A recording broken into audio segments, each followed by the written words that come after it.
कर्नाटक के बेंगलुरु में केंद्रीय मंत्री नितिन गडकरी को लिखे अपने पत्र पर मुख्यमंत्री सिद्धारमैया ने कहा, हम में से कोई भी भाग नहीं लेगा। उन्होंने मुझे नहीं बुलाया, मैंने केवल नितिन गडकरी को फोन किया था।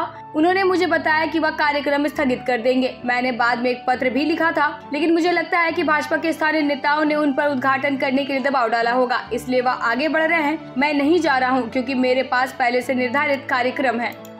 5 ಗ್ಯಾರಂಟಿ ಯೋಜನೆಗಳನ್ನ 2023ರ ವಿಧಾನಸಭಾ ಚುನಾವಣೆಯಲ್ಲಿ ಘೋಷಣೆ ಮಾಡಿದ್ದು. ನಾವು ಕ್ಯಾಬಿನೆಟ್ ಮೀಟಿಂಗ್ ಮಾಡಿ ಕೂಡಲೇ ಅವುಗಳನ್ನ ಜಾರಿಗೆ ತರ್ತೀವಿ ಅಂತ ಹೇಳಿ ತೀರ್ಮಾನ ತಗೊಂಡಿದ್ದು. ಅದರಂತೆ ನಾವು ಮೇ 20, 2023ರಲ್ಲಿ ಅಧಿಕಾರಕ್ಕೆ ಬಂದು ಜೂನ್ 11ನೇ ತಾರೀಕು ಶಕ್ತಿ ಯೋಜನೆಯನ್ನ ಜಾರಿಗೆ ಕೊಟ್ಟು ಜೂನ್ 11, 2023 ಶಕ್ತಿ ಯೋಜನೆ ಜಾರಿಗೆ ಕೊಟ್ಟು ಅವತ್ತಿನಿಂದ ನಿರಂತರವಾಗಿ ಈ ರಾಜ್ಯದ ಎಲ್ಲ ಹೆಣ್ಮಕ್ಳಿಗೆ ಉಚಿತವಾಗಿ ಸರ್ಕಾರಿ ಬಸ್ಗಳಲ್ಲಿ ನಾವು ಕರ್ಕೊಂಡು ಹೋಗ್ತಾ ಇದ್ದೀವಿ, ಪ್ರಯಾಣ ಮಾಡಿಸ್ತಾ ಇದ್ದೀವಿ. ಸೊ ಅದು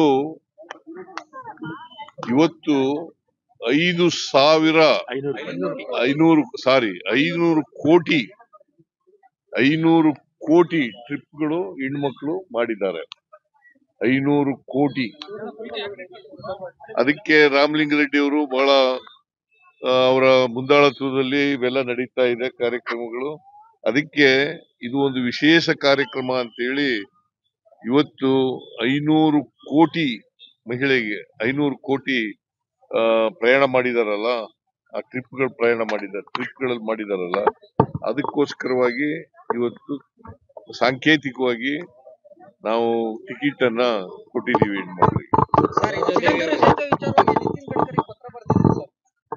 ಅದೇ ಇವತ್ತು ಯಾರು ಕೂಡ ಭಾಗವಹಿಸ್ತಾ ಇಲ್ಲ. ನನಗೆ ಕರೆದಿಲ್ಲ.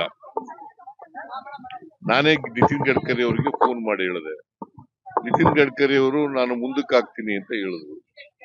ಆಮೇಲೆ ಪತ್ರ ಬರೆದೆ ನಾನು. ಆದ್ರೆ ಇಲ್ಲಿ ಭಾರತೀಯ ಜನತಾ ಪಕ್ಷದ ಲೀಡರ್ಗಳು ಬಹುಶಃ ಪ್ರೆಷರ್ ಹಾಕಿರ್ಬೋದು ಅಂತ ಅನ್ಸುತ್ತೆ. ಅವರು ನನಗೇನು ಹೇಳ್ದೇನೆ ಮಾಡ್ತಾ ಇದ್ದಾರೆ. ನಾನು ಹೋಗ್ತಾ ಇಲ್ಲ. ನಾನು ಈಗಾಗಲೇ ನಿಗದಿಯಾಗಿದ್ದಂತ ಕಾರ್ಯಕ್ರಮ ಇಂಡಿನಲ್ಲಿ ಒಂದು ಕಾರ್ಯಕ್ರಮ ಇತ್ತು. ಅದು ಒಂದು ತಿಂಗಳಲ್ಲೇ ನಿಗದಿಯಾಗಿತ್ತು. ಆ ಕಾರ್ಯಕ್ರಮಕ್ಕೆ ಹೋಗ್ತಾ ಇದ್ದೀನಿ. ಅಲ್ಲಿ ಶಂಕುಸ್ಥಾಪನೆ, ಉದ್ಘಾಟನೆ ಕಾರ್ಯಕ್ರಮ ಮಾಡ್ತಾ ಇದ್ದೀವಿ. ಅವ್ರು ಹೋಗ್ತಾ ಇಲ್ಲ. ನಾವು ಪ್ರತಿಭಟನಾರ್ಥವಾಗಿ ನಮ್ಮಿಂದ ಯಾರು ಕೂಡ ಹೋಗಲ್ಲ. PWD ಮಿನಿಸ್ಟರ್ ಹೋಗಲ್ಲ, ಡಿಸ್ಟ್ರಿಕ್ಟ್ ಇನ್ಚಾರ್ಜ್ ಮಿನಿಸ್ಟರ್ ಹೋಗಲ್ಲ, ಅಲ್ಲಿ ಸಾಗರದ MLA ಅವರು ಕೂಡ ಹೋಗಲ್ಲ.